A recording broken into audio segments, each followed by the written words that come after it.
நம சிவாய.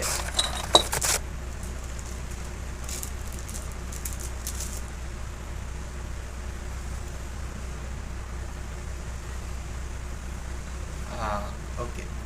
இப்படிலாம் எவனாச்சும் ருத்ராஜ மாலையும் நெத்தியில் பட்டையும் போட்டுட்டு மரத்தடியிலையோ கோவில் வாசல்லையோ எங்கேயாச்சும் உட்காந்துட்டு நான் அகோரி பாபான்னு சொன்னால் உடனே அவங்ககிட்ட குறி கேட்கறதுக்கு ஓடி போய் உட்காந்துடுறீங்க மக்களே.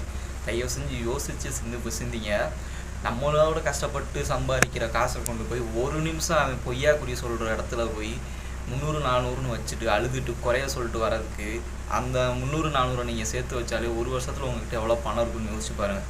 அப்படி வந்து எவனாச்சும் உங்ககிட்ட சாமியார்னு சொல்லி காசுன்னு ஒருத்தன் கேட்டான் அப்படின்னா தயவு செஞ்சு அவங்ககிட்ட குறி கேட்காதீங்க. இலவசமாக எவன் ஒருத்தன் குறி சொல்லணும் அவன் தான் உண்மையான சாமி. இதை மட்டும் தெரிஞ்சுக்கோங்க. இது நான் வந்து சும்மா உங்களுக்கு சொல்கிறதுக்கு அது பண்ணேன். சாமியை கும்பிடுங்க. சாமின்ற பேரில் ஏமாற்றி போடுறாங்க பார்த்தீங்களா, அவங்கள நம்பாதீங்க.